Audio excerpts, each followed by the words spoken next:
Good evening, everybody. It is I, your local weatherman, Tempest Ravyn. Here with a special report just for you.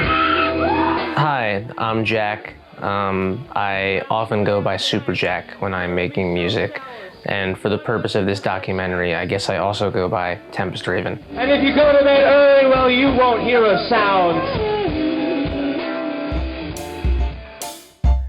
Tempest Ravyn is the titular character of my, I believe, 7th album. It is a glam rock album about an androgynous weatherman who exists in a distant future as it would be imagined in a 70s concept album. And he believes that snow is coming, and this society has never seen snow nor winter. The town doesn't really know what to do about it. So they make him into this sort of, classic glam rock and roll messiah.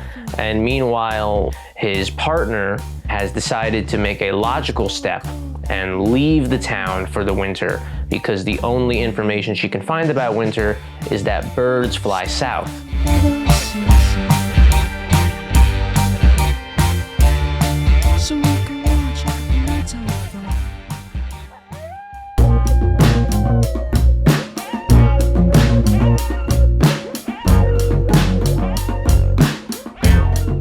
Tempest Ravyn is a character that I created in an effort to get away from writing about myself. I had a friend of mine named Misha, still my friend. Misha plays keyboards in the band.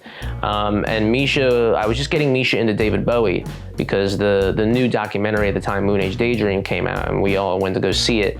And Misha started getting really into Bowie, so I started showing Misha more and more Bowie stuff because Bowie's my guy. Bowie's the hero and obviously the main source of inspiration for not only Tempest, but just kind of all my music. So we were starting to get into some of the more related stuff that influenced him, like Kraftwerk and Can, and stuff that sort of was influenced by him in similar vein, like the Rocky Horror Picture Show. And watching it on screen, I was like, oh, it'd be kind of cool if this was like a glam thing. As I was writing the album, I came to the conclusion that he should essentially look like a black and white cartoon character that came to life.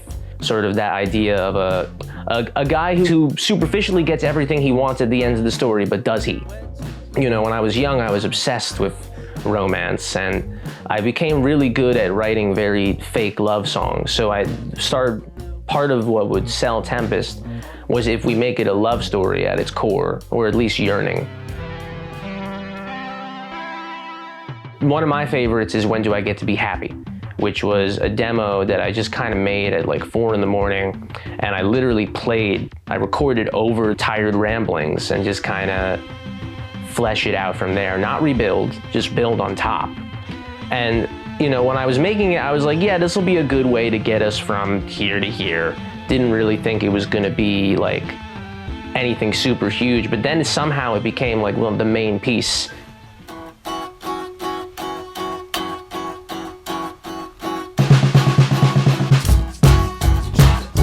Get to be happy. When do I get to be great? When we shot the video, we were planning to shoot it for Stay Another Season. And then it just kind of happened that we ended up shooting for When Do I Get to Be Happy, and on this lark idea, what if we model it after Jacques Dutronc, Me. Misha just kind of becoming the Paloma, as it were, the love interest who flies south for the winter, the brains behind the operation, the meteorologist. That just kind of happened right there because we were shooting in their house.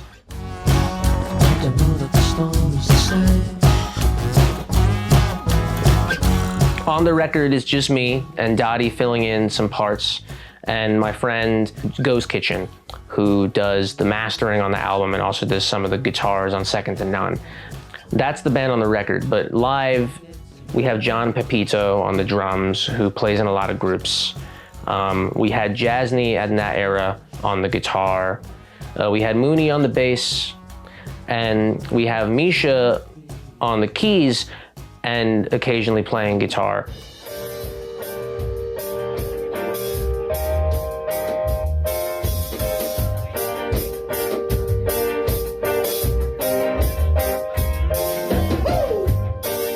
always do what you want to do. Like, I mean, like, obviously I kept in mind what I saw working for other bands when making Tempest, but I didn't make a pop punk or emo album. I made a glam album. It's cool that anything I do matters to someone, you know? It's cool to be able to do this and just have moments where maybe you can see that it matters. That concludes my broadcast. Have a wonderful, snowy winter night.